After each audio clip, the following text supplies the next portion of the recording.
Let's talk about what actually happens in that moment. The moment you look at someone with an avoidant attachment style and you say, no, I don't want to be your friend after this. Because here's what nobody tells you. You just detonated something. Not out of cruelty, out of truth. And truth for an avoidant is the one thing they've spent a lifetime engineering their world to avoid. See, we walk around with this story, this comfortable, convenient story that avoidants are unbothered, cool, detached, almost invulnerable, that they offer friendship after rejecting you because, frankly, they don't feel much of anything and it costs them nothing to keep you in orbit. I want you to throw that story away right now because it's not indifference driving that offer. It's fear. It is one of the oldest, most primal fears a human nervous system can generate, the fear of total abandonment. Here's the psychology, and I want you to really sit with this. Avoidant attachment isn't the absence of attachment. It is attachment turned inside out, somewhere back in that person's story. And it's always a story, always an origin. Closeness got associated with danger. Maybe it was engulfment. Maybe it was disappointment. Maybe it was a parent who was there physically and gone emotionally. And the nervous system, brilliant as it is, adapted. It said, if I never let anyone fully in, no one can ever fully leave. That's the trade. That's the whole architecture. So when they reject you but offer friendship, what looks like them managing you is actually them managing their own terror, keeping a thread, keeping a hand near the door but not on it. It's not manipulation in the way we usually use that word. It is self-protection dressed up as generosity. Now you decline. You say, no, I won't take the thread, and something happens that they did not model, did not predict, did not prepare a strategy for, because in their internal system, they are always the one who leaves, always the one who creates the distance. You just flip the entire dynamic for the first time, maybe in years, maybe ever in this relationship. They're the ones standing on the platform watching the train pull away. That's not a small moment.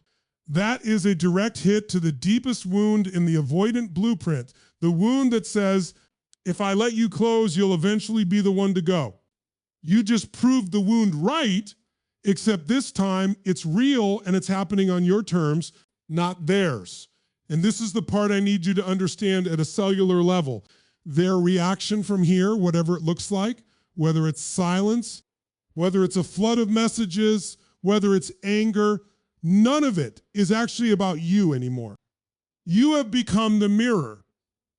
You are reflecting back 40 years or 4 years or 4 months of unprocessed fear in one clean, quiet sentence, no. That is the power of a boundary. It doesn't just protect your peace, it reveals theirs or the absence of it. So before we go further into what that reaction looks like, I want you to remember this one truth because it will change how you see every future rejection in your life. The people who fear closeness the most are often the ones who fight hardest to keep you at a distance they control, and the moment you take that control away, you don't just lose a connection.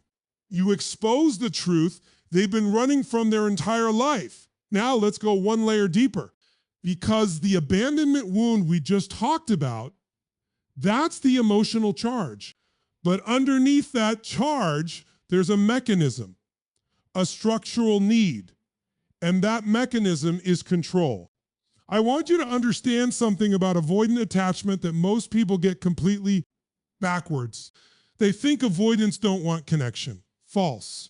Avoidants want connection on a leash they hold, not your leash theirs. The friendship offer after rejection isn't really an offer of closeness.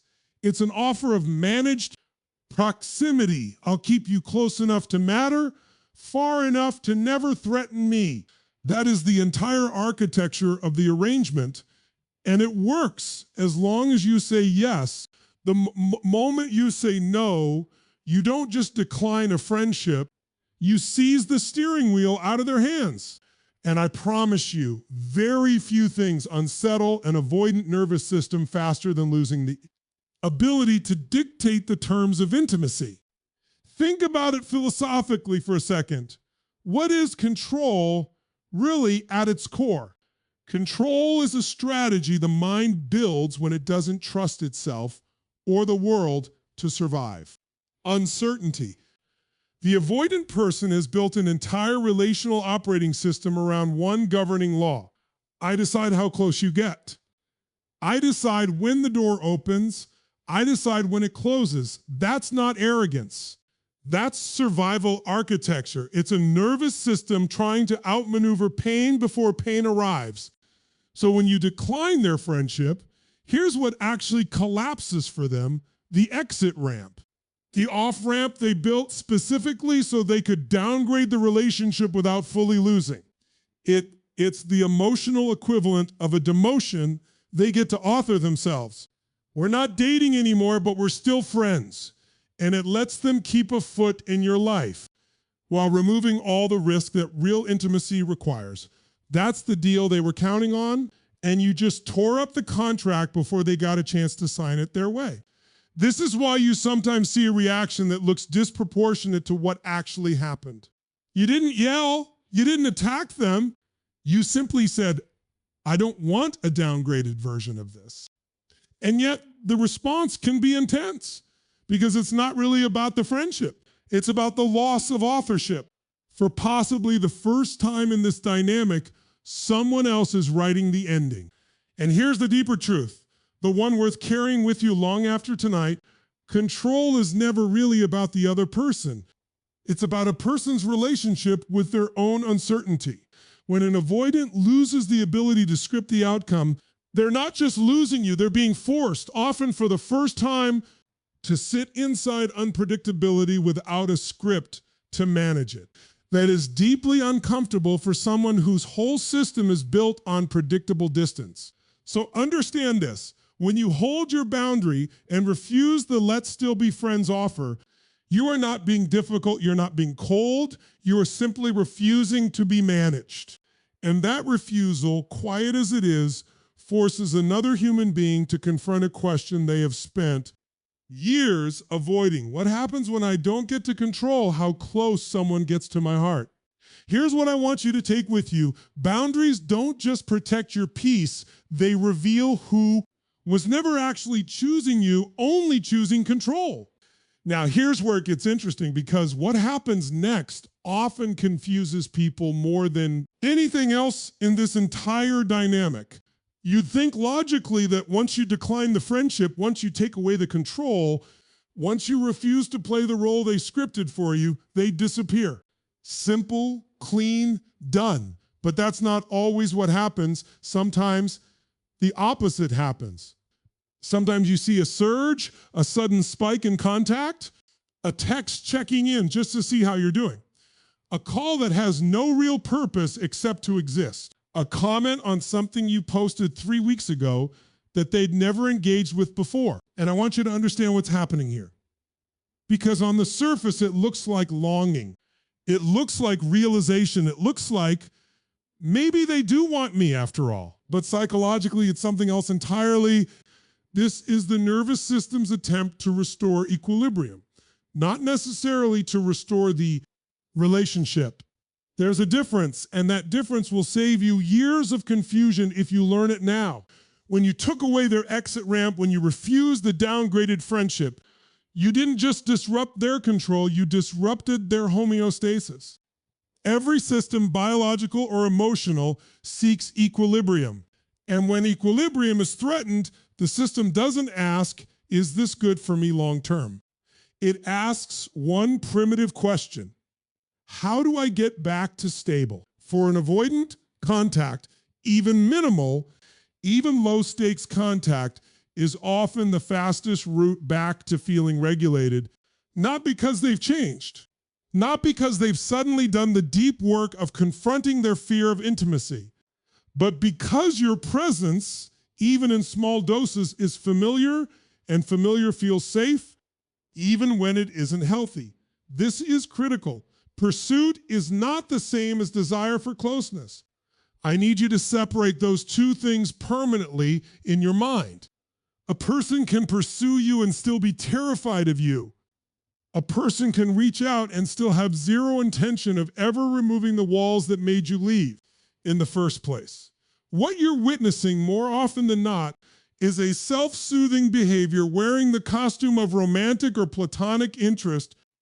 And here's the philosophical piece I want to leave with you, because it applies far beyond this one dynamic. It applies to every relationship you will ever navigate. Comfort-seeking behavior and growth-seeking behavior look almost identical from the outside, but they come from completely different places internally. One says, I want to feel better right now. The other says, I want to become someone capable of real intimacy. An avoidant reaching out after you decline their friendship is very often the former dressed up as the latter. And if you mistake one for the other, you will find yourself pulled back into the exact same pattern that required a boundary in the first place. So when that message comes, and for some of you, it already has, I want you to ask one question before you respond. Is this person reaching toward growth or reaching for relief? Because those two things will take you to entirely different destinations, even if the first text looks exactly the same. Here's what I want you to carry forward. Don't confuse being missed with being chosen. One is about your absence creating discomfort in them. The other is about your presence being worth the risk of real intimacy.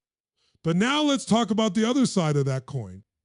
Because for every avoidant who surges forward after you decline their friendship, there's another one who does the exact opposite.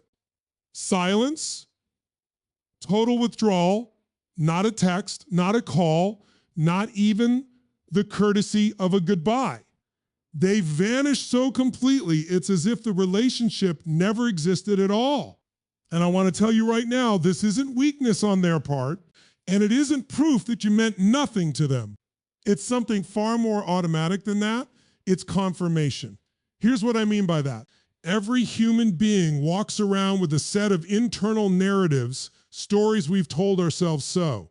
Many times they stop feeling like stories and start feeling like facts. For someone with avoidant attachment, one of the oldest, most deeply rehearsed narratives is some version of this: people eventually leave. Closeness isn't safe. If I let someone matter, I will lose them. And it will hurt more than if I'd never let them in at all. That belief didn't form in this relationship with you. It formed years, maybe decades earlier, in moments that had nothing to do with you at all. But your rejection of their friendship, that clean, quiet no, becomes the newest piece of evidence in a case they've been building against intimacy their entire life. And here's the philosophical truth underneath that.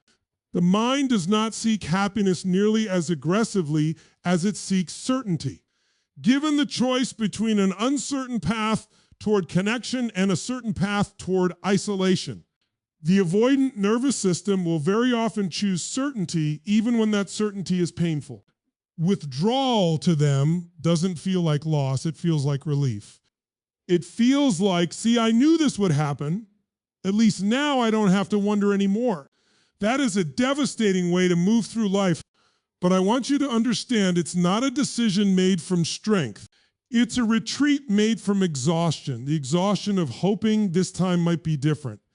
And discovering once again that hope came with a cost they weren't willing to keep paying. This is where I need you to separate your worth from their withdrawal, because those two things have almost nothing to do with each other. Their silence is not a verdict on your value, it is a reflex. It is a nervous system doing what it has always done when the risk of closeness gets too high. Pulling the plug before the wound can go any deeper. You didn't create that pattern. You simply became the latest place it showed up. And here's something worth sitting with, something almost paradoxical. The silence you're witnessing might actually be more honest than the surge of contact we talked about a moment ago. At least in withdrawal, there's no performance. There's no self-soothing text dressed up as interest. There's just the raw, unfiltered truth of someone who would rather disappear than risk finding out. That closeness might have been survivable after all. So if you find yourself on the receiving end of that silence, staring at a phone that will never light up again with their name, don't spend your energy decoding it. Don't turn detective. What you're looking at isn't a puzzle to solve. It's a person choosing the story they already know over the uncertainty of a story that could have grown. Here's what I want you to take with you. Their silence isn't a measure of what you lacked. It's a mirror of what they never had the courage to face. Now, I want to offer you something that most people never get to see because it happens quietly, privately, often long after you've stopped watching for it. There is a smaller, rarer path some avoidants take after you decline their friendship. Not the surge, not the silence, something in between, something slower, and honestly, something more powerful than either of those reactions. Reflection understands something about avoidant attachment that we haven't fully named yet. Avoidance is not the absence of feeling, it is the postponement of feeling. Every emotion they didn't process, every fear they didn't confront, every moment of intimacy they fled from instead of leaned into, none of that disappears. It gets stored, deferred, filed away in a part of the psyche that keeps a very accurate ledger, even when the conscious mind insists it's forgotten everything. And here's the thing about deferred emotion. Eventually, life sends you an invoice. Sometimes that invoice arrives disguised as a clean, simple no from someone who refuses to accept a downgraded version of connection. For most avoidants, that invoice gets ignored, at least for a while, hence the surge or the silence we already talked about. But for some, and I want to be honest with you, it's not the majority, but it's not rare either. Your boundary becomes the first mirror they've ever been unable to look away from, because here's what makes your no different from every other rejection they've experienced in their life. You didn't chase, you didn't punish, you didn't perform hurt to try to manipulate them back into position. You simply removed yourself with dignity.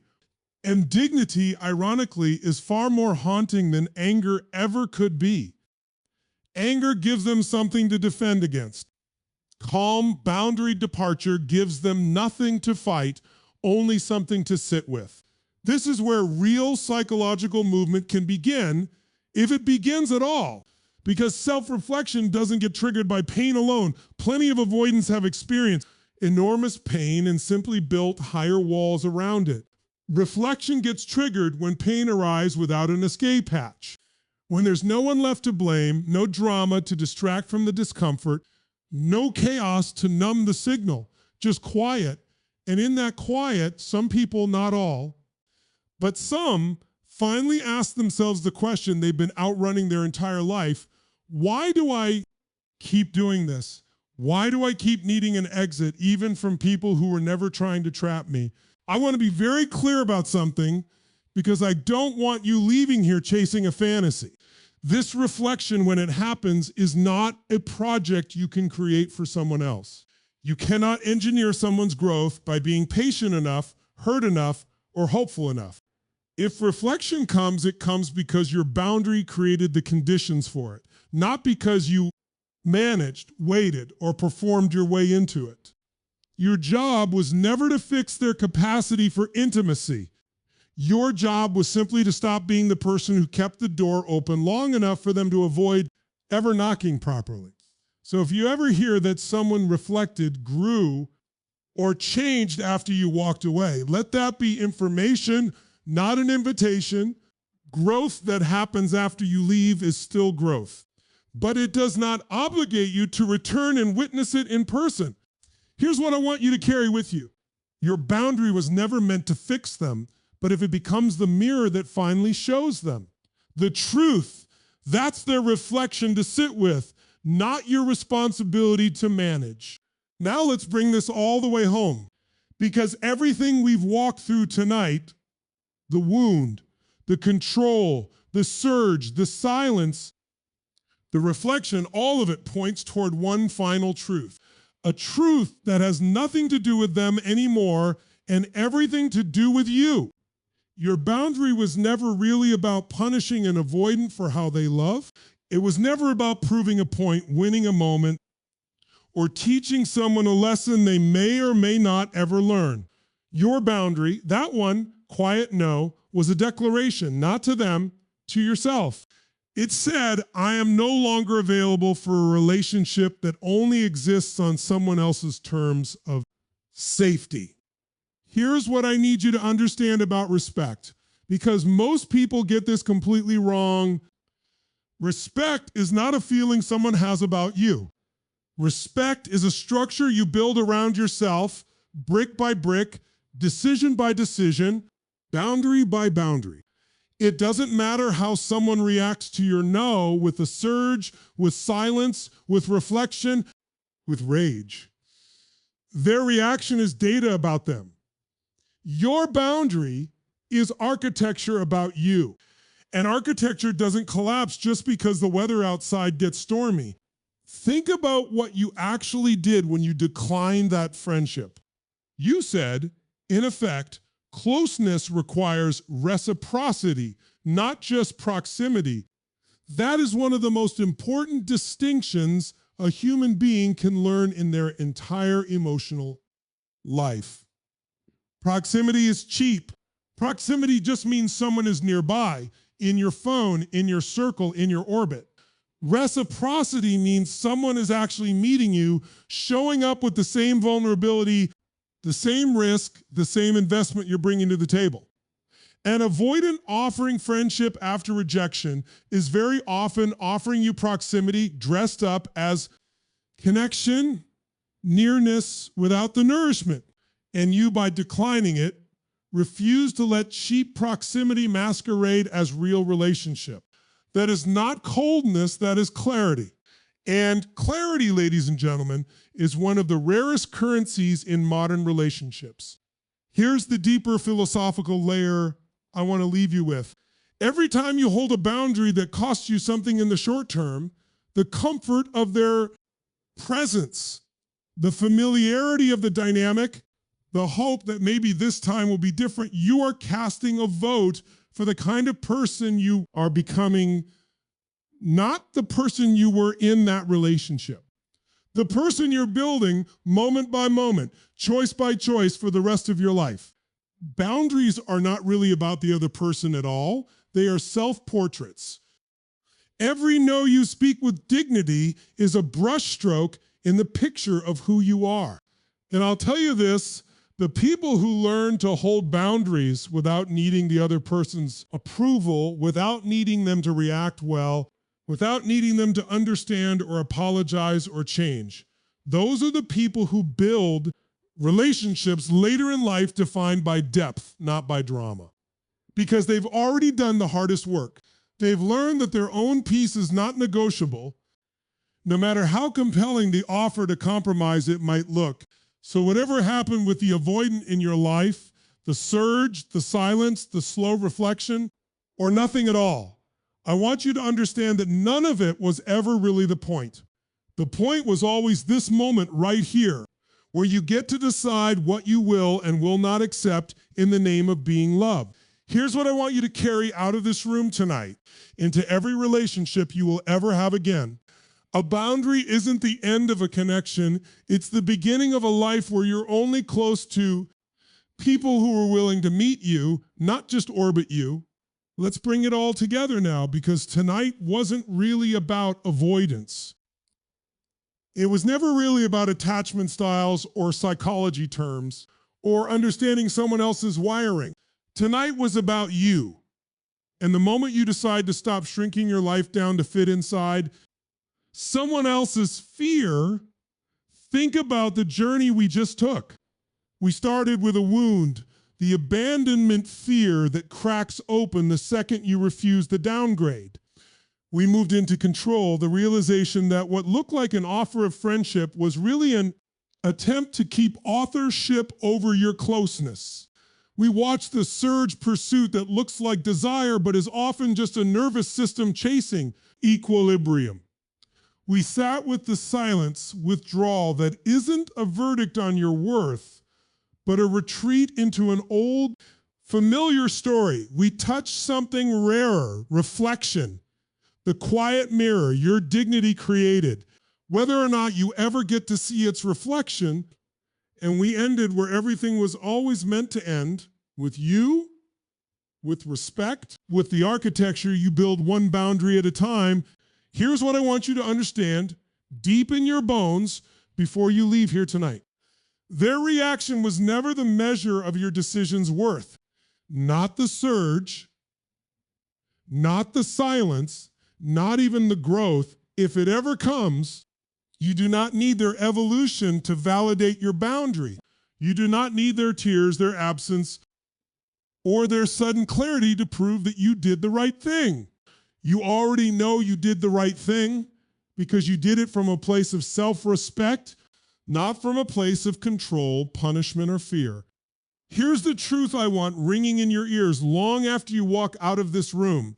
Every single one of us at some point will be offered a smaller version of love disguised as generosity. Let's just be friends. Let's keep things easy. Let's stay close, but not too close. And in that moment, you get to decide who you are, not who they are, who you are. Are you someone who accepts proximity because it's familiar? Or are you someone who holds out for reciprocity because you finally understand the difference? Because here's what I know for certain. After everything we've walked through tonight, the people who build the deepest, richest, most alive relationships in this world are not the ones who accepted every offer that came their way. They are the ones who learned to say no to what almost looked like love so they could remain fully available for what actually was. So when you leave here tonight, I don't want you thinking about the avoidant in your story anymore. I want you thinking about the version of you who said no, who stood in the discomfort of an uncertain outcome and chose self-respect over the security of staying close to something small. That version of you, the one who declined the friendship, who refused the leash, who sat in the silence without chasing an explanation, that version of you is not the one who lost. Something that is the version of you who finally stopped settling for being kept and started demanding to be chosen. That's the whole speech. That's the whole point. Go live like you believe it.